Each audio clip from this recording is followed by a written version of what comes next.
Now starting. All attendees are in listen-only mode. Good afternoon, everyone. I'd like to welcome all those remotely and in person to the 1:30 meeting of the North Carolina Local Government Commission. If you'll stand, and before doing so, Cindy, will you call the roll? Yes, sir. All right. Secretary Marshall. Here. Your person is Auditor Holmes. Up there, I believe I see. There you are. Can you test your mic, please, Auditor Holmes? Just make sure. Yes, present. Thank you. She is participating virtually. Secretary Penny Here. is in person. Mr. Burns Here. is virtual Virtually. today. Thank you. And Mr. Butler Here. is virtual. Is Ms. Harvey on the line? No, ma'am. Okay, come back. Councilwoman Hoffman, Here. virtually, and Mr. Philbeck, Here. virtually, and Treasurer Powell, Here. in person. Will y'all let me know, Ms. Harvey joined us? Treasurer, would you like me to go through my whole thing? Okay. These meeting proceedings, other than closed session, will be recorded and will be made available to the public, subject to the State Treasurer's public meetings policy. Everyone's asked to identify themselves when speaking, especially virtually, so that we can record it for the meeting minutes. If the power is lost or AV connection is otherwise not working, we'll continue all audio and video, and will continue to be broadcast. Our agenda's been posted on the website. Changes to the agenda during the meeting. All votes will be taken by roll call without objection. The motion or second to the motion will be considered a yes vote for purposes of a roll call vote. With that, I'll ask everybody to stand and join us for our Pledge of Allegiance, and ask Secretary Marshall to lead us in our salute to the flag. I pledge allegiance to the flag of the United States of America, to the republic for which it stands, one nation under God, indivisible, with liberty and justice for all. I salute the flag of North Carolina and pledge to the Old North State love, loyalty, and faith. Treasurer? Yes. May I say a quick thing before we start? Yeah. I meant to, I neglected to say before that, listening to the meetings after the fact, I've realized that just how sensitive these microphones are. And I'm speaking to myself too, just the fact of flipping your paper makes a really loud noise. So I will personally try to be as quiet as I can as a mouse. It really picks up everything. Opening packages, flipping papers. That's all. Thank you. Okay. With that, our conflicts of interest statement. Members, please look at the agenda. And does anyone have an actual potential or appearance of a conflict of interest? I think there are some things that are going to have to be removed from the consent agenda, and Cindy's going to guide me through that regarding conflicts that we're already aware of with possibly City of Greensboro, and as well as some law firm conflicts. So we'll just get through that as we go. Okay. Hearing none, I entertain a motion to approve the meeting minutes of October 2nd. So moved. Marshall. Second. Second. Nancy Hoffman. Thank you. Motion second being made. Any further discussion? Hearing none, the clerk will call the roll. Okay. The April 2nd minutes. Auditor Holmes. Aye. Thank you. Secretary Penny. Aye. Thank you. Mr. Burns. Aye. Mr. Butler. Aye. Mr. Philbeck. Aye. Thank you. Treasurer Falwell. Aye. And Ms. Harvey. I'd Okay. like to draw your attention to our OPEB report that's in large fonts, and just some that to highlight. City of Raleigh has an unfunded health care liability of $218 million, but congratulate them on having $70 million in the bank, and as well as a liability for Elgers and LEO liabilities. Greensboro has $34 million in the bank, but $114 million unfunded health care liability. City of Durham, the County of Durham have nothing in the bank. They each have $161 million worth of liabilities, and this is all contained in your report. And finally, Adair County has a $122 million liability, so that's shocking considering the population of Adair County. So that's all in your report, and our staff appreciate you putting that report together, and we'll be glad to answer any questions anyone may have regarding that. We'll now turn the meeting over to Jennifer for attachment B. We have a consent agenda, which takes us from Bald Head Island through the Durham Housing Authority and Kings Mountain. I may get some direction here from council about removing some of those from the consent agenda. And do you want to hear? Oh, okay, yeah, this is Cindy Aiken, and Councilwoman Hoffman, they verify that you will recuse yourself from the 2 Greensboro matters. That's correct. Okay, thank you.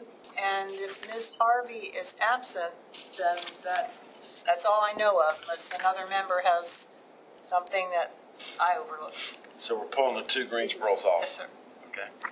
So I'm correct in saying that I'm asking for a motion, then a second, then to open it up for discussion to approve the consent agenda, Bald Head Island through Durham Housing Authority and Kings Mountain without the City of Greensboro conditions. Yes. Do I hear that motion? So I moved. so move. Thank you. And a second? Oh, who was the?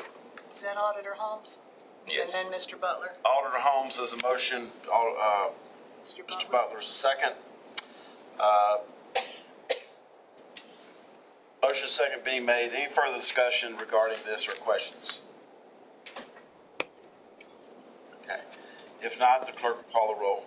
Okay, that's consent agenda as presented on the preliminary agenda, Bald Head Island through Kings Mountain, minus 2 Greensboro items. Holmes, Butler, Secretary Marshall. Aye. Thank you. Secretary Penny. Aye. Thank you. Mr. Burns. Aye. Thank you. Ms. Harvey's absent. Councilwoman Hoffman. Aye. Mr. Philbeck. Aye. Treasurer Falwell. Aye. Thank you. Just to recognize that we had some folks on the consent agenda who were joining us virtually on the Bald Head Island Tri-Investors, David Cheatwood, Henderson County, Samantha, Amy, and Marcus from Henderson County, North Carolina, from the City of Lumberton, Brandon, Holt, Henry, and Cheryl, and from Thrivemore, Lisa and Michael Brady. So just wanted that to be reflected in the record that they were joining us virtually, and the consent agenda has been approved. So thank you all for joining us. Now we will go to the City of Greensboro. 2 items. Correct. Do I hear a motion to approve the City of Greensboro items? Move approval. Marshall. Okay. Marshall approval. Second. Second, Philbeck. Thank you. Motion is second being made. Any further discussion? If not, the clerk will call the roll. All right, this is for the 2 Greensboro items on attachment B. Marshall Philbeck, Auditor Holmes.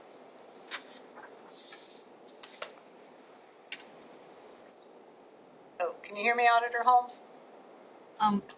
Aye. Thank you. Secretary Penny? Aye. Oh, sorry. Mr. Burns? Aye. Thank you. Mr. Butler? Aye. Absent and accused from Ms. Hoffman. Mr. Second. Treasurer Falwell. Aye. Okay, that motion carries 7-0. 7-0.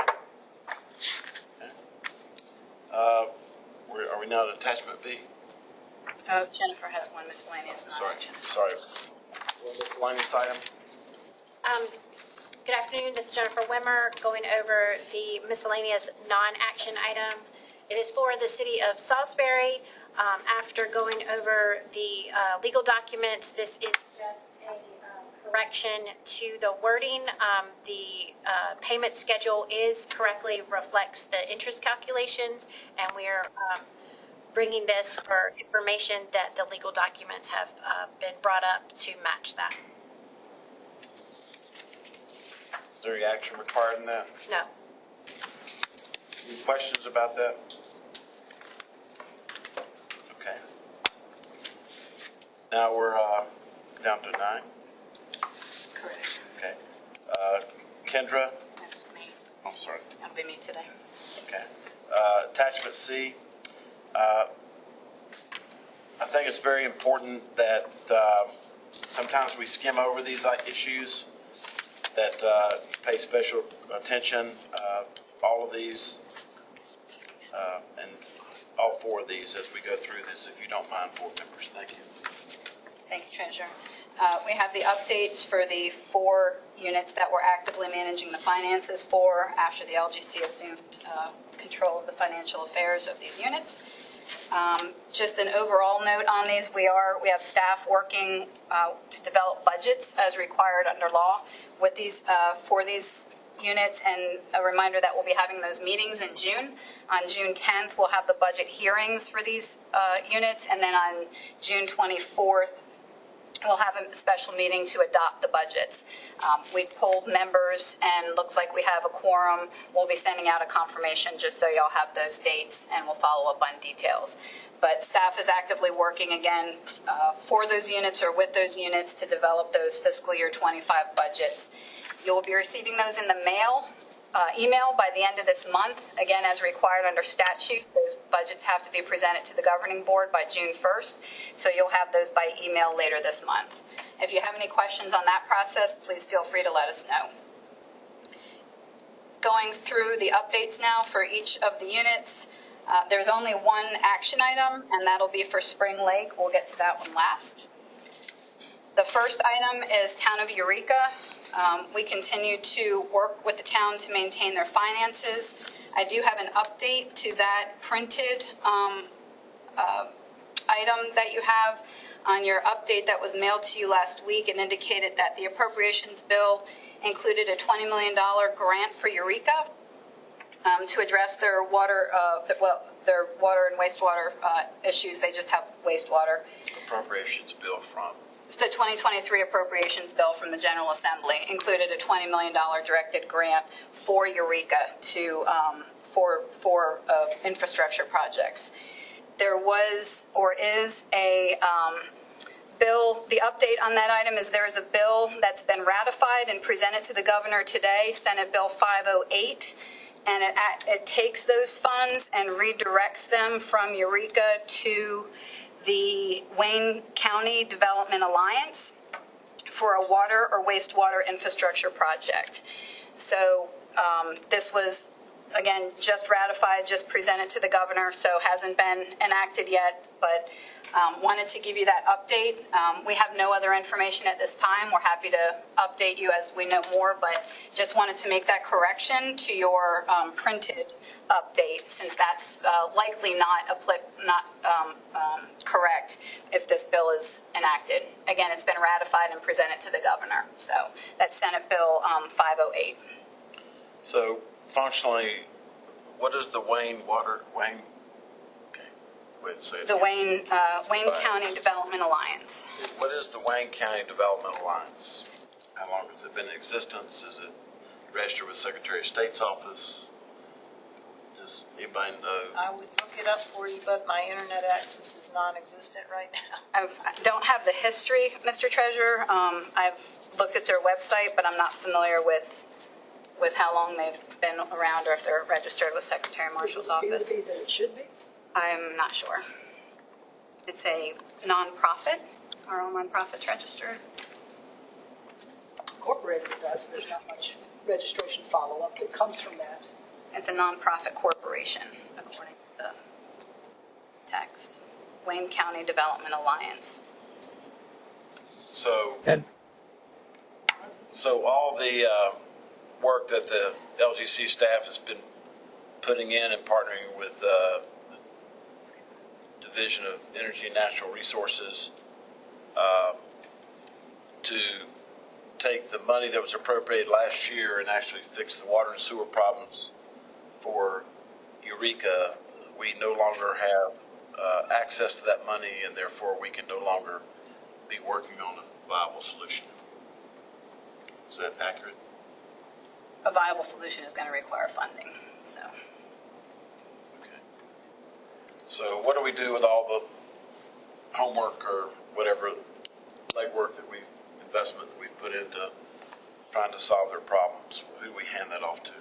We have, this is, again, because this popped up this just came up at the end of last week and is just moving forward, we'll have to take direction from you and from the commission on next steps. We've been working on an asset inventory.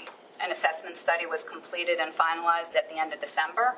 And as soon as we got that, we moved forward with trying to, as is in your printed update, we're trying to use the funds to identify what decentralized solutions might be available. Again, there's just over 100 connections, so we were trying to make sure that the funding was used most appropriately for a long-term solution for the town. So we didn't want to go in and just assume that replacing the system was the best option.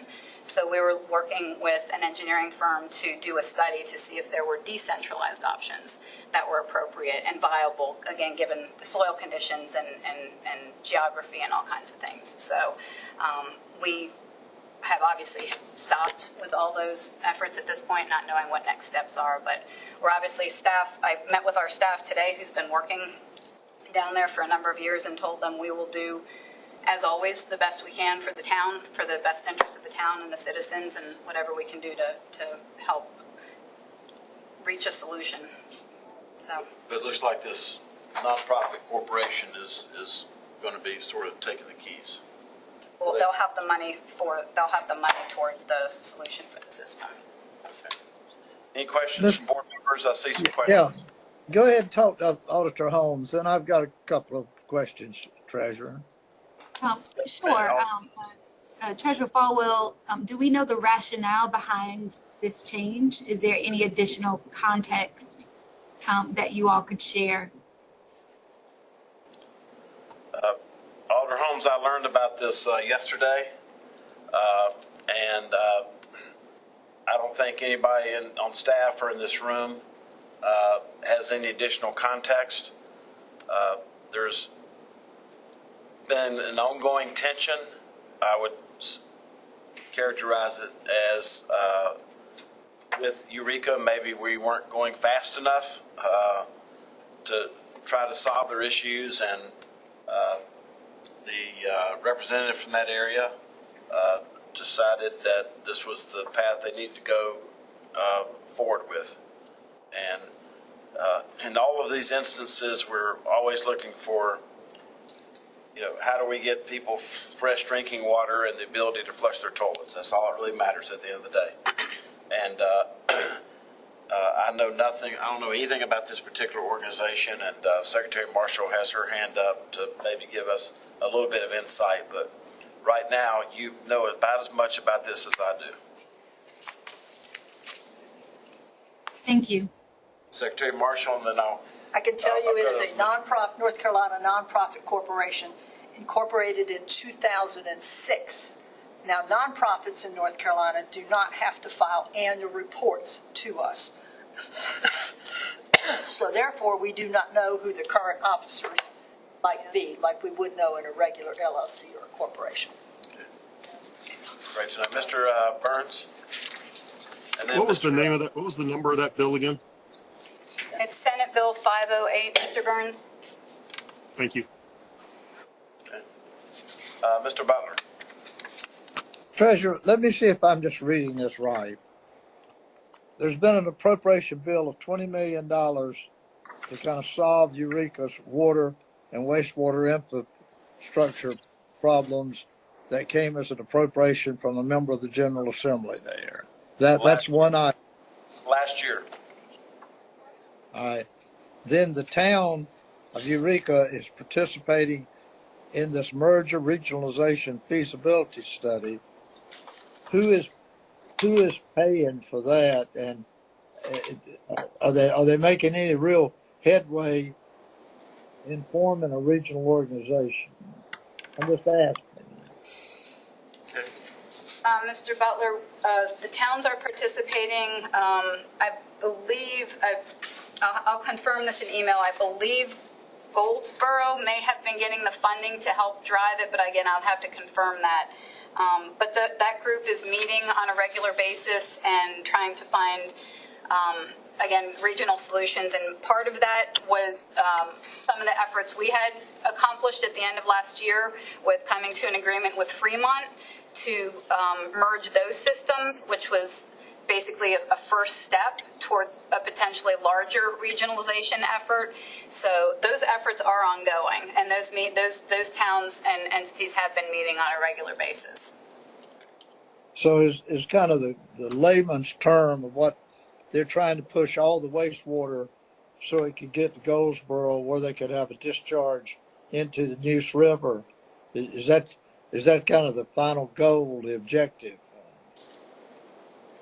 I'd have to check, Mr. Butler, on what ultimately who would be getting what flow and how it would be treated, but I can check on that and follow up with members. And where's the money coming from to fund the regionalization feasibility study? Generally, the merger and regionalization feasibility studies are grants from DEQ, and again, I'd have to see and when we have groups like this, generally one of the members of the group will receive the money to perform the study for all of the participating entities. So I'll confirm who's receiving the funding for that. And I think, Mr. Butler, to circle back on one of your other questions, I believe one of the goals of this is to determine what is the best regional solution, what entities are merged, what's the final destination kind of thing. So I don't think that a final solution has been determined yet. They're still working towards that in this group. Well, as I have shared with this group since I've been appointed, that as far as these regional programs, I believe you need to have the organization intact and agreed to what they're doing, rather than start cherry picking projects that you hope the regional organization will do. But that's it. It would appear to me that these communities are all trying in one form or another to get to Goldsboro, to get to the waste treatment plant there and discharge into the Neuse River. That's all I have, Treasurer. Thank you. But just to be clear, the $20 million of funding that LGC was counting on to fix Eureka's problems have now been, through this piece of legislation, have been appropriated to some other organization. And who is that organization? Is Is that the nonprofit Elaine was talking about? Cindy's going to say it and add a little more color, and then Mr. Burns. Cindy Aiken again. Wayne County Development Alliance. It's similar to all around the state, where the county will form a nonprofit for their economic development arm and activities. Their website describes it as Wayne County's Economic Department.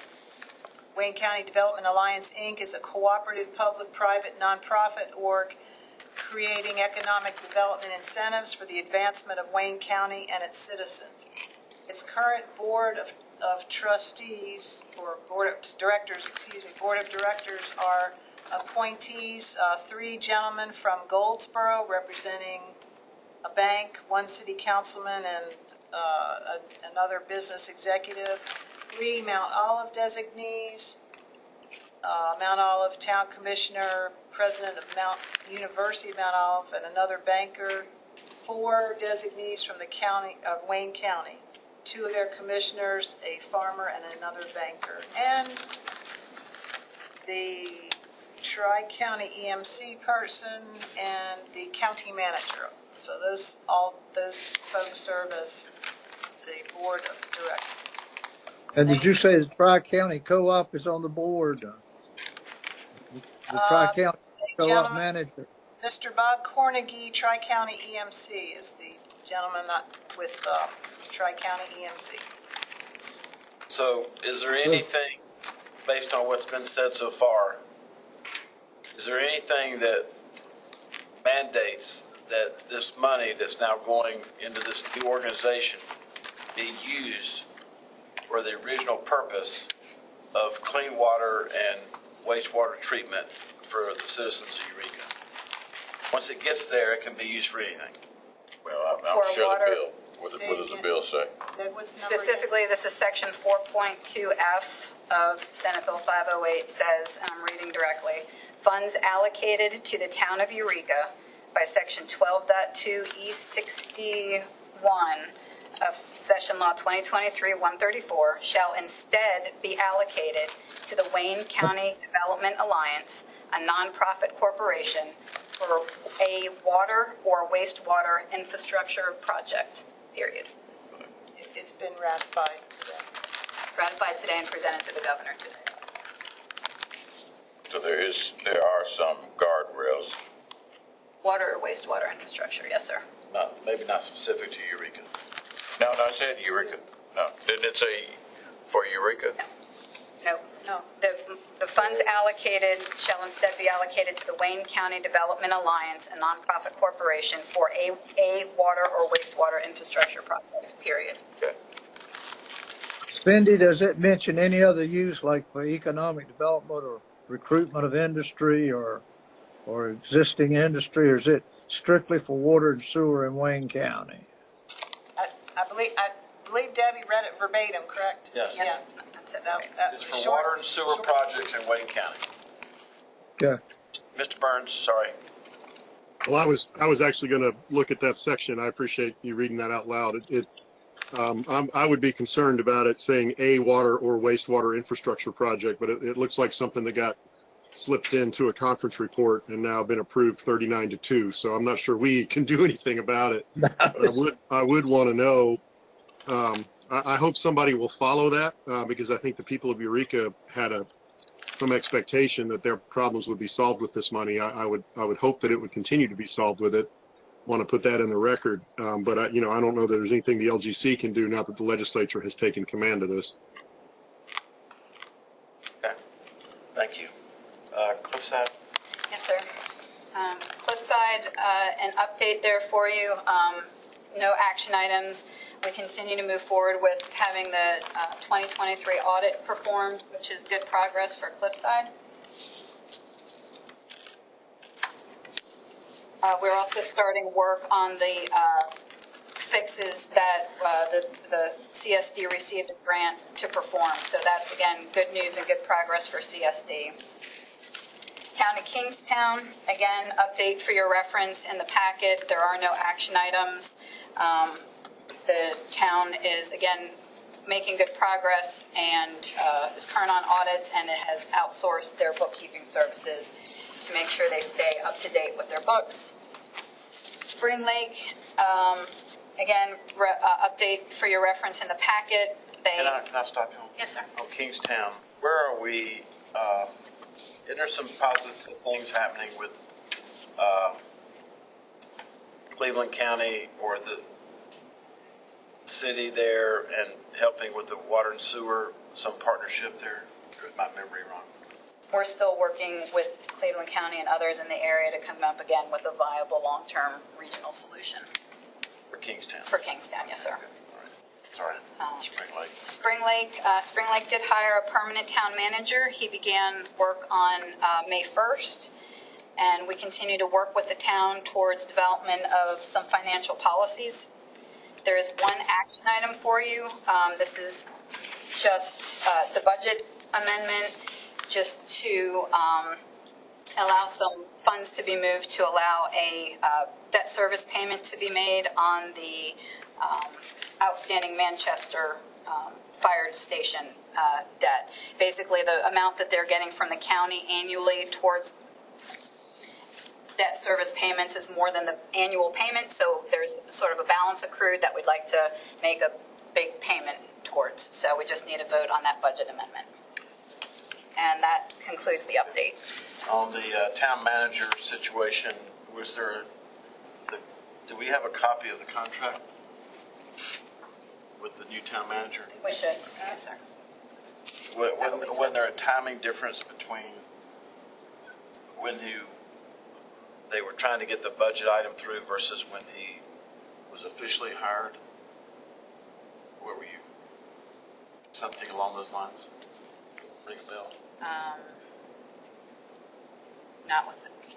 Not with his time. His contract began on May 1st as permanent. But there was manager. something that was happening in the last 2 weeks of April that you brought to mind. It's 10. Bill? Right, yeah. What specifically I are don't you? know. Okay, I'm yeah, nothing, I think, yep, I think. we're So good all together. this budget amendment does is deals with the reimbursements that they're getting from Cumberland County Yes.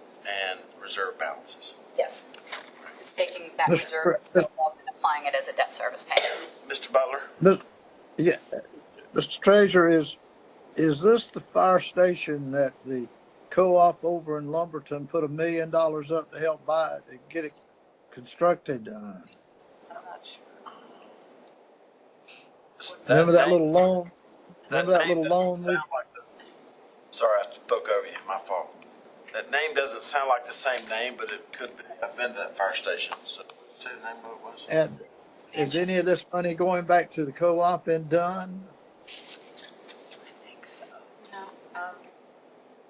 This is Cindy.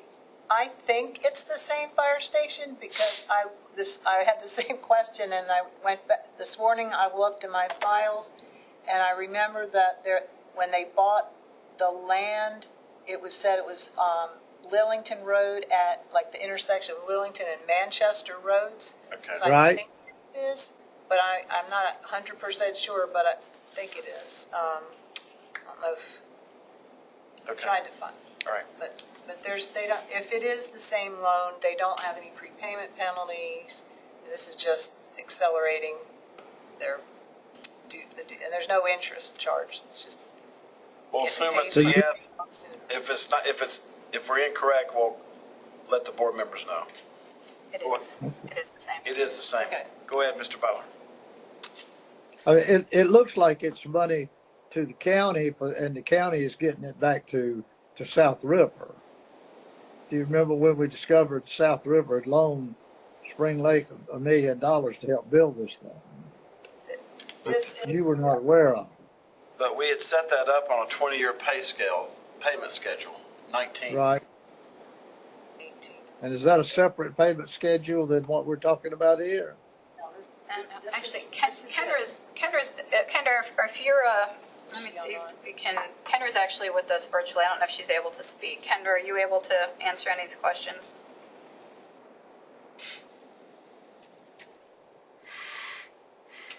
Kendra, you're unmuted on our end if you're able to answer. If not, we'll just confirm and we will follow up. We'll follow up later. Right. If I understand, Go ahead. if I understand it correctly, we're just, county's giving them $75,000 a year. The payments were, when we extended out the maturity, they also changed the annual payment to $55,000 and change. So there's been accumulation. So now we're appropriating that reserve and all this cash is going to the lender. Is that correct? So like she said, it will reduce the outstanding balance to a couple, whatever it is, 260,000 and change. Does that Well, make on sense? a 20-year loan, it should be 2 or 2.5%. But they're not. And it says the additional debt payment of $260,000 is going to reduce the principal amount from $888 to $628. This is an interest-free loan. It's always been an interest-free loan. But when we set up the terms, the pay, They had 2 years of no payments. right, So it was really like 18. So the original due date was the revised due date was October 1st, 2039. It was going to all be due in 2030. So they bumped it out to 2039. no, but if you're paying a mortgage over 20 years, And you're making a principal payment of 25% at one time. That, I must be missing something. All right. The original note called for $125,000 annual payments for 8 years. Which is a Forget million. about the original. And then it was changed to now it's, I had it open, here, hang on, for note modification. Now it was $55,555 in 18 equal installments. For 18 years. Yes. All right, so how does, it says an additional debt payment of $260,000 that seems to be different than $55,000. Right. That's what, there's been an accumulation of cash in it. The county is giving them $25,000 more than the new payment I mean, it looks like South River's going to get paid off. earlier.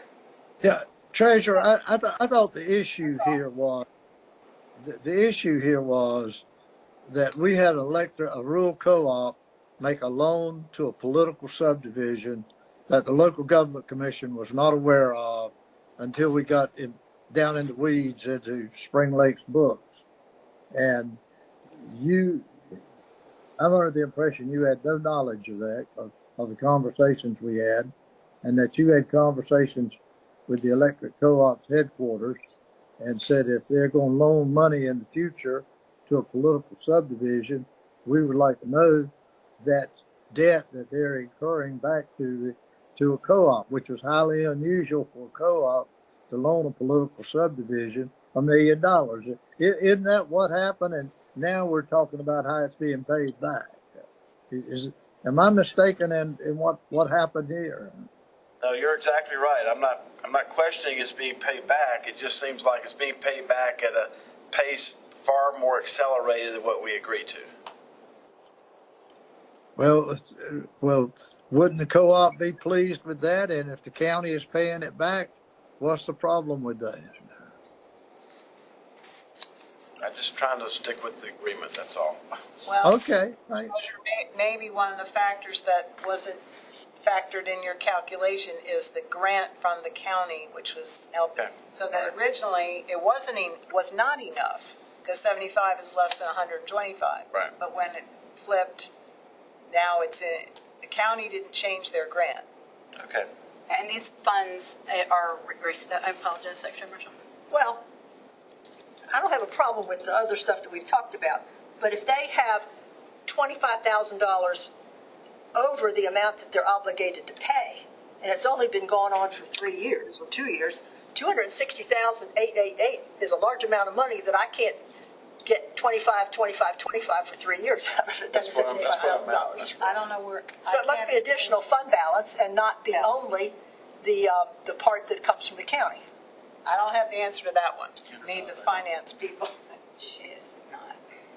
But Treasurer, in the principal issue here is if an electric co-op of how many of you are from the Blue Ridge down to Brunswick Electric, if they're going to loan money to a political subdivision, the local government commission would like to know about it so we can incorporate it in their debt structure. Isn't that the big question, the big policy issue here? We think we've gotten that resolved, but this doesn't compute for me, so. Okay. Okay, all right. So, But Mr. Treasurer, yeah, yes, in the real policy issue is that they borrowed more money, no matter who they borrowed it from, above the amount that that obligated them to get permission from this group. right. And it wouldn't, I don't think the deed was secured I mean, the note was never recorded or Okay. lots of other Or the things. messy parts of it, but Yeah, the transaction was inconsistent with the law and the policy. I guess the issue now is if I've got an interest-free loan, why am I paying it back early? That's Not my decision. okay. Well, I can't answer that question. is there any reason why this needs to happen today? I'm not aware of if they're just Cindy, unless you can think of anything, I'm not aware of any reason it couldn't wait until next month because it would have the same effect. Again, it's not like it would continue accumulating interest or something, so. Unless, unless well, Jennifer, I mean, Unless they've the less agreed debt to. you're carrying, makes your financial situation more flexible. I don't know. But for a month, if we're talking. Yeah. Since we're not, in light of all the other budget issues with Spring Lake and the issues we've had with Spring Lake and then the issues we've had with this project, I'd be in favor of deferring it until we get more information next month. And Treasurer, I think in some way we should address, we have absolutely no oversight over the co-op, none, absolutely none, nada, but some sort of vehicle or mechanism, and I don't know if you can have legislation that would affect the co-ops. Because they're standalone with their own money, but if they're going to loan money to South River or Star Telephone or whoever that is to Bladenboro, North Carolina, and that's a debt that Bladenboro has that we're not aware of when we're looking at their debt structure and how they're operating, is I had never seen in the state of North Carolina where a co-op made a loan to a political subdivision. And I've been dealing with co-ops a long, long time. And this is an unusual thing. And I just think we need to find some way where the head of the management of the electric co-ops in North Carolina the board will adopt a policy that if they're going to loan money to a political subdivision for whatever the cause may be, that they notify the local government commission. I agree. So I'm going to put this off to the next agenda, and we will get more information, and there will be no question among myself or any other board members about why you would pay off an IO loan quicker than you had to. So with that, we'll go to the next agenda. Yes. Wouldn't it be better if we made a motion? I'd be happy to make a motion to set it aside until next month. Yeah. Mr. Treasurer, before we make that motion, I have a question, notwithstanding sort of how we got to this point. Are there any particular pros and cons related to them paying ahead of schedule and sort of reducing their overall debt? And also, is there a staff recommendation? Alder Holmes, the person that I think is most qualified to answer this with the staff, is not on the call or with us today. Thank you. Motion made by Secretary Marshall to remove this from the agenda. Do I have a second? I'll second it. Second by Secretary Penny. Any further discussion? Hearing none, clerk call the roll. All right, to move this, or to hold this Spring Lake budget amendment till next month, Marshall Penny. Auditor Holmes? Aye. Thank you. Mr. Burns? Aye. Mr. Butler? Aye. Thank you. Harvey absent. Councilwoman Hoffman? She said aye, but we didn't hear her. Okay. Sorry. Aye. Thank you. No problem. Mr. Philbeck? Aye. Treasurer Falwell? Aye. Thank you. Motion carries. Okay. Item number 10, Debbie's going to update us on late audits. Just to continue to update you commission members on the notices that we were required to send under Session Law 2023 and I'm sorry, I forget, Senate Bill 299, the late audit bill, essentially. Notice, we told you last month that of 135 notices, 135 counties and municipalities had not submitted their audits by April 1st and were therefore going to receive a notice of non-compliance. Letters were mailed as required by law before April 30th. They were mailed on April 16th. The letters were physically placed in the mail. And then about a week later, we followed up with emails to all the email addresses we had on file for their manager, finance officer, and elected officials, governing boards. Since that time, and as of just before lunch today, of those 135 units, again, that was 117 municipalities and 18 counties. Of those, 11 have since already submitted their audits. So basically, the process ends for those units. Those audits are in. That was 8 municipalities and 3 counties who submitted. As far as appeals go, we've received 5 appeals as of this morning. I did not include these in the packet that I sent to you for this month for consideration, because actually at that point, we only had 2 appeals. So I thought it was better to sort of get a little more bulk here before we presented them for your review and approval. Our coach team is reaching out to these units to make sure that they've received these notices, and will continue to make that outreach to make sure they're aware of the notices. I propose and wanted Commission's direction and approval to send you a extra packet essentially for next month's meeting. Given the importance of these appeals and this action, potential action by the LGC, I wanted to make sure you had the appeals earlier than you typically receive your meeting materials. So I was going to suggest that for any appeals that we receive through the 17th of May, which is a Friday, send those to you the following Monday. So you have some extra time to review and consider those. And then we would send you the rest of the regular meeting materials the next week.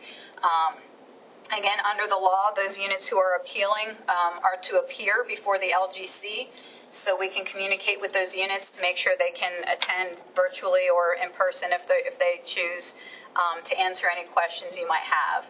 But that's the point where we're at with these notices and the appeals. Again, no withholding can begin until their 2023 audit isn't submitted after July 1st. So again, if these units get their audit in by July 1st, the process ends essentially for them. It'll just be the units who aren't getting their fiscal year 23 audits in by July 1st that the LGC has the authority to take action on to direct the withholding of a portion of their sales tax distributions. So we have the number. We have the amount of money that yes. will be with. Yes, absolutely. So under the law, the total amount that can be withheld is 150% of the contract amount if it was submitted for this fiscal year or the last amount. So we'll have those numbers available to you. Absolutely. Excellent suggestion. So any other comments or direction from Commission members on that item? Okay. Go ahead. That's You want to go to 11? No, and that's all for that. A few miscellaneous items. Again, our reminder that our June meeting is June 4th. And June is our big meeting month. We'll have the June 4th meeting. We'll have the June 10th budget hearings. Those are in the evening. And then we will have the June 24th, what day of the month is that? June 24th, 1:30 p.m. meeting to adopt the budgets for units under LGC control. So busy June month for LGC meetings. And that is all I have, Mr. Treasurer. Thank you. We'll go around the horn before we adjourn, and I think it's important as we look out our window here and see our flags at half-staff to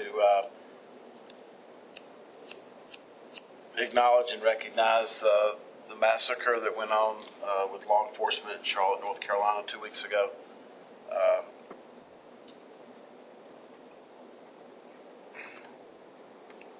Two of those officers have been laid to rest.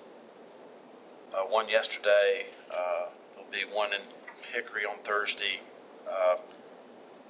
Two of these folks were state employees. One was a federal employee and one was a member of the Elger system through the Charlotte-Mecklenburg Police Department. So before we adjourn, I'd I'd like to adjourn in honor of those four individuals and other law enforcement officers who were on the scene that day who may be recuperating from their injuries. With that, do I hear a motion to adjourn? Mr. Treasurer, prior to us adjourning, I'd like to share as well. I join you in lifting up those individuals and the families impacted by the tragedy in Charlotte. Every week, but especially with this week being State Employee Recognition Week, we lift them and their families up in our prayers, everybody that was there. I also wanted to note that I did have an opportunity to review the letter that you shared with the LGC that was sent to Rocky Mount, and wanted to follow up just procedurally in terms of how to add that matter to the agenda for discussion so that we're all at the same page. There may be, I'm sure there is some context that I am missing related to that Rocky Mount's request for to proceed with their fire station. I have some concerns about just around public safety and the potential to impact insurance rates. And just want to make sure that I'm on the same page as the rest of you all who have been, dealing with this issue for a while, I'm sure. Cindy, you want to address the Alter Homes about procedure? Okay, and if just I get off track, give me. Well, let me just say, Alder Holmes is the chair. We, for decades, the chair has set the agenda for the local government commission, and we have a meeting about what's going to be on the agenda. This issue about Rocky Mount, which you have taken up more of an interest in from your comments from your last meeting,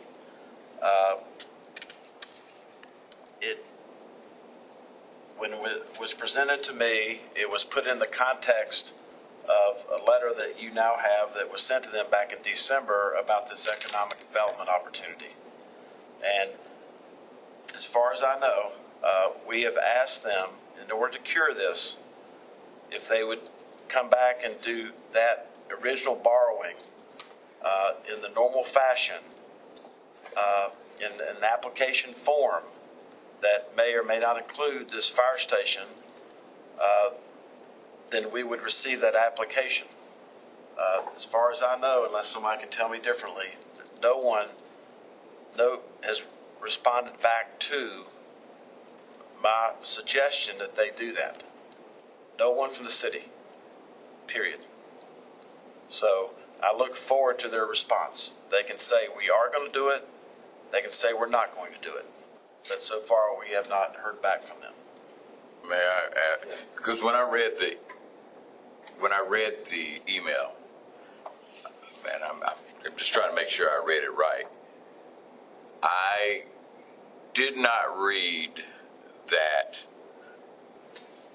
initial transaction, which was the purchase of the land, violated our rules or law. It may have been structured in a way that it intentionally did not violate our rules and law, but it did not.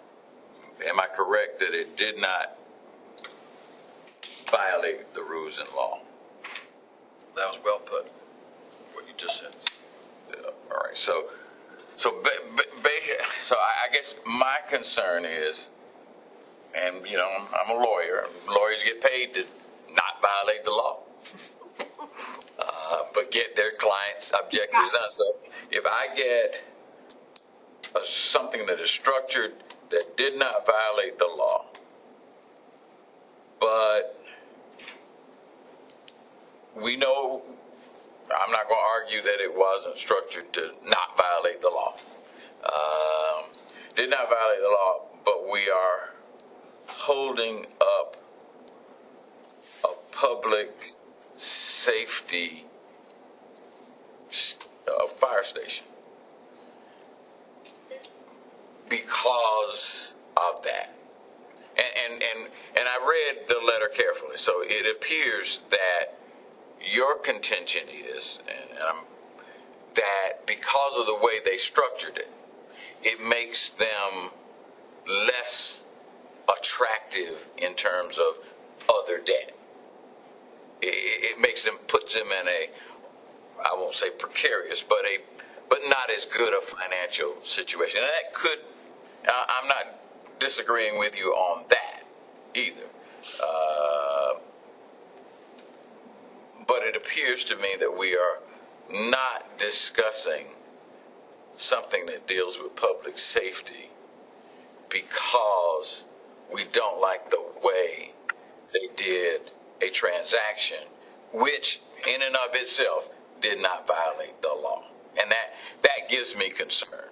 I think if we're not, I think that there should be at least a discussion about that. Not necessarily should we approve it, should we not approve it, but should we be not reviewing things when if I understand if this was Spring Lake where they bought a station and it was a clear violation of the law, we don't need to go on.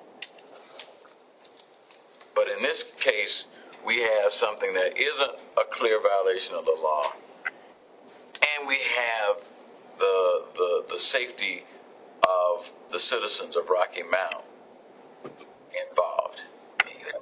Even if we were talking about a park, I would be less I'd be concerned, but less concerned. But we're talking about a fire station. And so I'm going to have to go on record saying I need this thing on the agenda because I don't want somebody's house to burn down and somebody's telling me that fire, that it was, in having, and I know in Raleigh, the fire department comes every time you call 911. And I'm sitting here because they came. Right. And got me to the hospital within the 1 hour that it would take to keep me alive. So I am not going to stand. I gotta have that discussed because otherwise I may be contributing to somebody's house or life being changed permanently. And I understand your concern, and in fact, we may end up saying because of the way you structured it, you are not financially able to go through with this. That may be, but I think the burden should be upon the local government commission to do that. In this unique case where we're talking about public health and safety. Well, too often people in Raleigh, they listen to react instead of listening to understand. And over the last few minutes, I've listened to understand, not just react.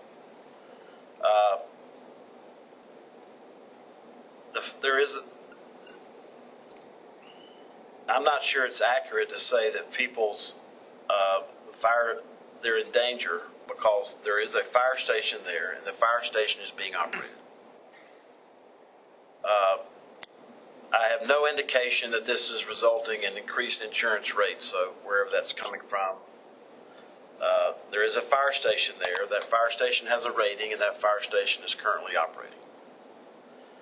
I am shocked that the city has not responded back to us about how we can cure this. Of course, you're asking them to cure that which doesn't need curing. But our staff said that they were exercising poor debt management strategies. Those were, I think, the exact words that was brought to me when all this started happening a few weeks ago. And that I don't disagree with. I'm just saying you don't have to cure that which is not. Well, they should just respond back and say that. I haven't gotten any response back from them. So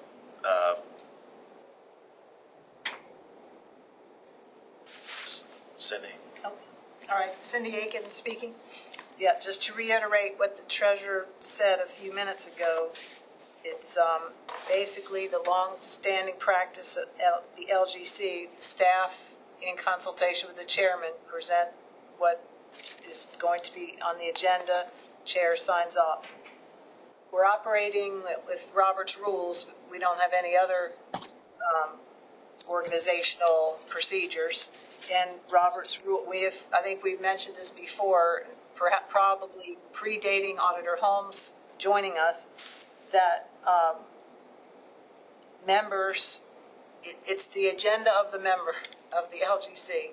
Members, and I believe it's happened at least once, are free to make a motion to add an item onto the agenda, second, vote, and that is certainly certainly appropriate, and it's happened before. So that, and I also, and when I went in to deep dive into Robert's rules, I realized that book uses different terminology, and technically they would call what we do an order of business, because we never really have, quote, well, they call it a usual or standard order of business for a group that meets continuously, very regularly. That's this group. And we have used agenda, so I keep using the word agenda, but if anybody wants to deep dive into Robert's rules, we're going to say we're doing what they call the order of business. And it's the secretary of an organization that prepares an order of business. And I was going to say, there was one other comment. It was sort of a hybrid, because this is new business every month. So like the county commissioners might have their old business, new business sections. Ours is pretty much almost always new business when it comes to debt applications. So I have, and it will entertain any questions now or later, but that's all I have to say. Mr. Chairman, could you please clarify? I may or may not have heard you correctly, but did you say that the fire station is currently fully operational, and that we have confirmation of that? Yes, A fire station, not done. no, that one. The one that they're going to tear down and rebuild. Yeah, you're saying a fire station is fully functional right now, not this fire station. Or let me, I don't know. Oh, No, we're gonna let the person who's actually eyeballed all this, as well as others, comment. At the time they approached us, it's a replacement Right. at the same location with additional land included to make the fire station larger. Right, so, it's a fire station which is in the same location, okay. Yeah, it's a replacement for a fire station that is currently completely operational on the same site, which will be enhanced and improved. Anything else? So, Mr. Treasurer, what we are sort of focusing in on right now is the expansion. So they apparently feel that it needs to be expanded, and it's not currently being expanded. Is that the issue? Well, I don't know what the issue is, Alter Holmes. The issue that was brought to me was, given what they did in December, that this demonstrates bad debt management practices. But Jennifer, you can tell me what the words were. Expansion of the fire station, bad practices? Whatever you Sorry, hearing delay. Upon the application or conversations with the city, usually we review their debt on the books by making a large financial commitment in a short period of time. They have front-loaded a lot of debt payments, and so therefore they have less funds going to be available for this traditional fire station financing. And I understand that means that they may not get approved. What I would like at minimum is to have a discussion that allows us to see what you're talking about, and put this in see the facts that put this in the context. We don't need to vote on it, but we need to put it in the context, because I am uncomfortable denying people a fire station based upon a transaction that did not violate our rules. However, once we look at it, we find that the way they structured that transaction, it makes it difficult, if not improper, for us to finance the fire station. I'm willing to say, okay, you got to do something about that. That's what we're. But I'm just saying, I need. Right now, you're asking me to deny people a fire station without any facts before, and I'm, if you want me to Pontius Pilate this and just wash my hands of it and walk away, but I don't want history to record that it was my idea or my fault if something happened. Yes. It's an enhanced fire station. Yeah. Okay. So, all right, just let's speak. The fire station is fully operational today. Okay. Have they responded to the letter that we sent Jennifer asking them to cure this by bringing the original transaction back to us that would put the application in what, in your words, were better debt management principles? I have not received anything. We have not received anything. And we sent that when? 2 months ago. Yeah. March. So if the LGC sends a city something a month or 6 weeks ago, and now they see an opportunity to put something on the agenda without them having to respond to the letter that we sent, then that's the position we're in. I will tell you that I have 100% interest in seeing this resolved. I'm just shocked that we have not gotten any response back from the city of Rocky Mount. Maybe this discussion today will cause them to send it back. Several years ago, anytime something like this happened, I instructed the LGC staff that anytime that you send a letter like this, you make sure it goes to every city council person, every mayor, as well as the town manager.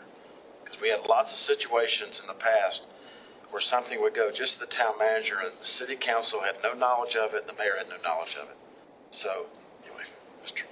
I guess when I read the letter, and thank you all for sending it, it didn't give quite me the feeling that they had the options that are described here, in the sense that it said, I have read it to say, you are not going to get on this agenda until you change this transaction. And if that is the case, then basically we're trying to make them change that which they could lawfully do. And so if they have the option of saying, we like the transaction as is, we're not going to go forward with it, evaluate us as we now sit, then that's an option. But my reading of the letter was, you have to change it or we're not going to do it.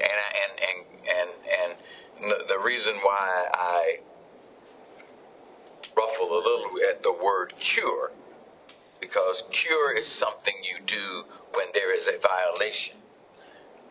There is no violation. Make it better. How about that?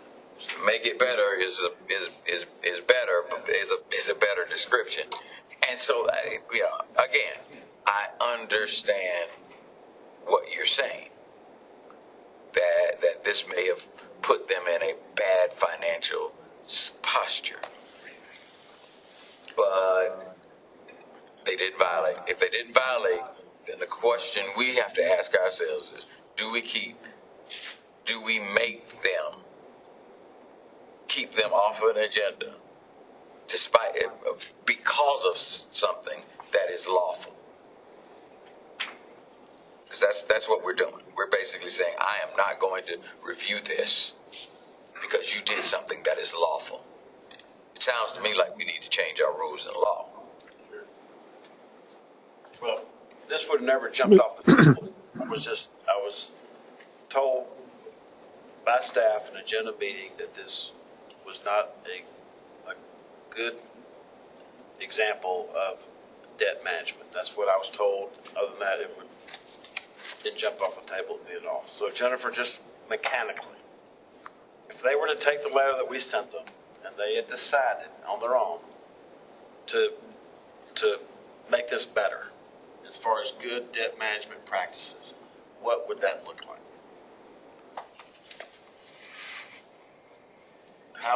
What would it look like to take the transaction for the acquisition of the land, which has been widely reported as for use for a casino? How would it look if they had decided, yep, we want to come through the LGC with that and with this? How would that functionally happen? Well, they could do several things. Restructure would be an option. I guess try to sell the land would be. There's multiple ways that transaction could, the fire station could proceed addressing the financing that's already the short-term financing that's already taken place. We were not party, as you know, to that transaction, so I don't know the terms of that. That wasn't something that we reviewed, so we don't have the terms, and I don't know to get out of that if there would be some detriment. I don't know. Treasurer, Yes. let me ask the question. Are we talking about the city of Charlotte, of Rocky Mount, has not responded to your letter, and that's who you want to come back to us? And Auditor Holmes, are you talking about a different body? Is this a volunteer? Who is this body that is pushing for the fire station? Is that also the city of Rocky Mount, or are they the same entities or two separate entities? Same entity. Same. Okay. My compromise, can we invite them here to speak to us? To Absolutely. Talk I'd love that. Maybe we'll get a response before then. I'd love that. We'll invite them in.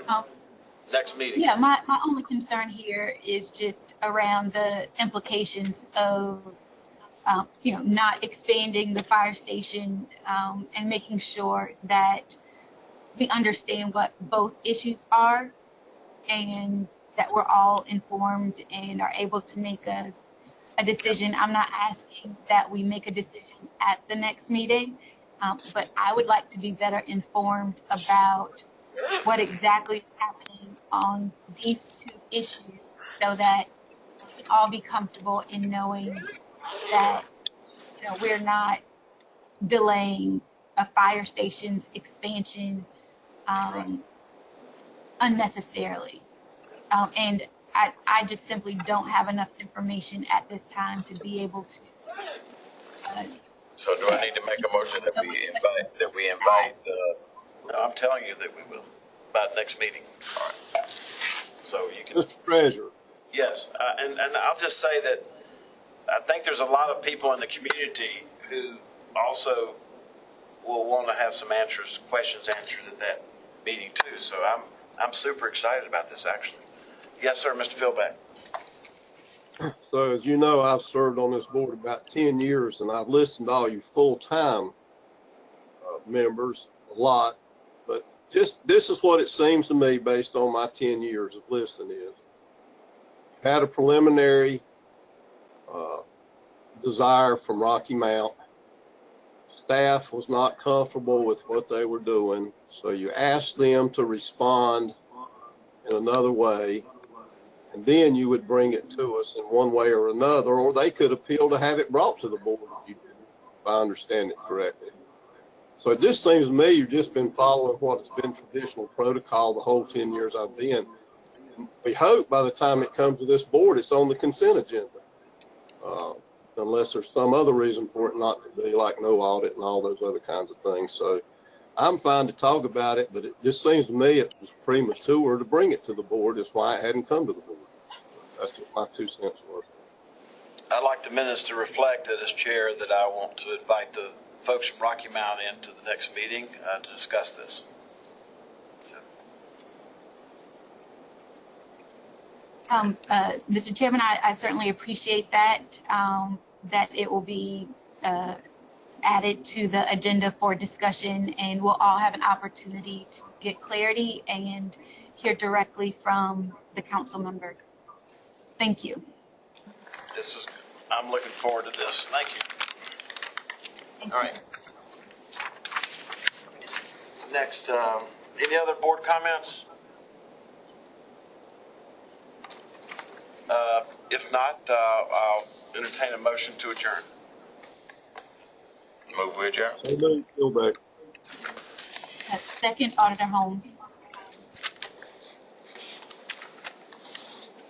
Secretary Penny made the motion, and Mr. Philbeck made the second, but you probably couldn't hear that over the air conditioning. So, with that, the clerk will, any further discussion? Hearing none, the clerk will call the roll.